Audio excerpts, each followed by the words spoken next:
Well, I have over 25 years of experience in AI and 15 years where I started a company that's been building AI solutions for some of the biggest companies in the world. One of our biggest clients is Tesco.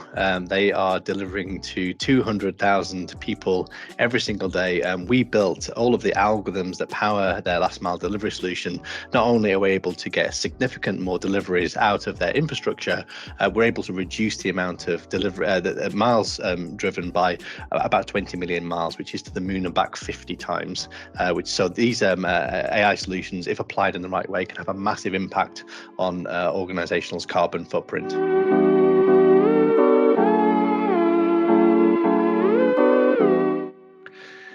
So I've spent over a decade educating industry leaders, politicians about the impact of these technologies on society, and actually over the past few years developed a framework to help people understand how these technologies can be applied to transform businesses. But of course, any technology that has a material impact on people's lives, whether it be aerospace or automotive or pharmaceuticals, should be regulated. So actually more recently been engaging with governments to try to understand how to put the right guardrails in place to protect ourselves against the risks of AI, but also enable organizations to innovate.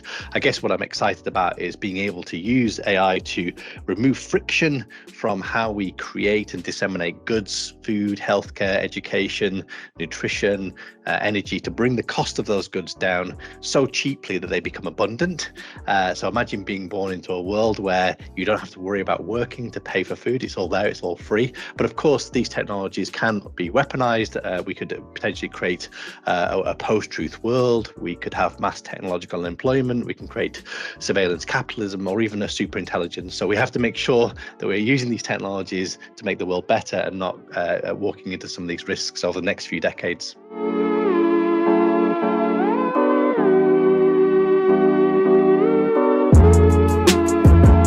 I think people tend to be fearful about the unknown, and unfortunately the media tend to kind of propagate and leverage that fear. So that's why I spend a huge amount of my time educating business leaders, politicians about what these technologies are and aren't. This is something I really do as a passion. I did a TEDx talk a few years ago, which was really focused on the risks associated with AI. You might have heard the term singularity. We're all LinkedIn AI philosophers, but singularity was adopted by the AI community to refer to the point in time where we build a superintelligence, a brain smarter than us in every single possible way.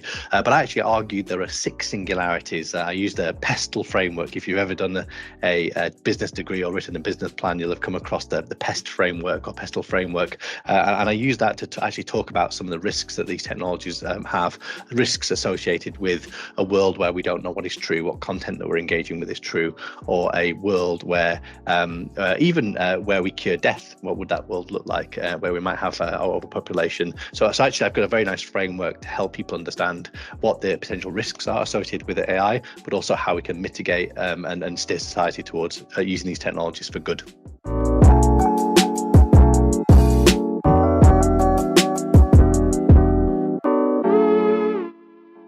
So I'm my company was acquired by WPP.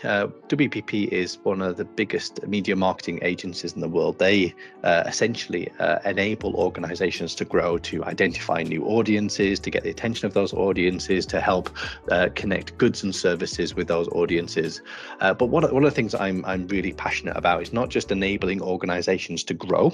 My hope is that organizations have a strong purpose. If you don't have a strong purpose, you're not going to attract talent, you're not going to attract customers. So I hope that growth that we unlock actually enable organizations to achieve their purpose. And actually, I believe it's the collective purpose of enterprise that will make the world better. So we as consumers, as contributors, get to vote with our feet. We choose who to buy our goods from, we choose who to work for, and I encourage people to engage with organizations that have an incredibly strong purpose. It's the purpose of enterprise that will make the world better.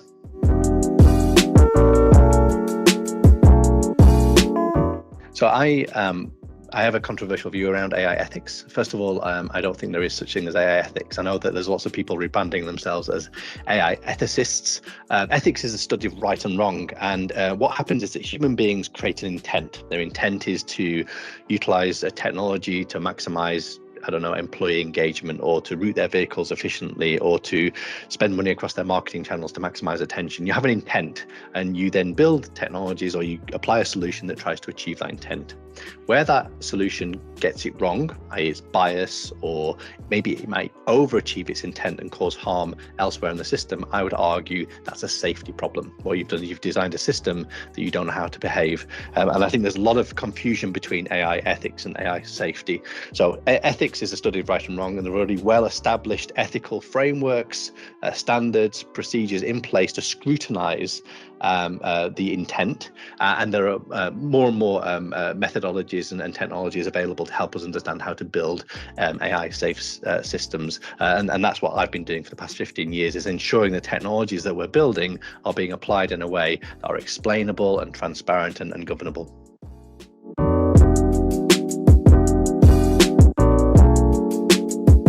Well, I'm a big fan of decentralization in general. I believe that decentralization unlocks two things. One, it provides a trusted framework that is essentially uncorruptible, but it also enables you to identify the best group of people to be able to actually make decisions. We use decentralized thinking in our organization in terms of how we operate ourselves as a company.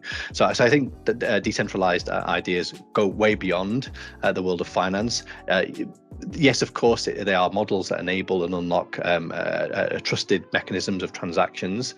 I also believe that they will unlock new funding models. Yes, there was a boom a few years ago around what are called ICOs, or where people were essentially raising funds off the back of business plans where those funds are not protected. But I do believe that they are going to, over the next several years, unlock a whole kind of plethora of ways of being able to raise funds through tokenization to get in capital into people's businesses and innovations in non-traditional ways. I think the challenge is as you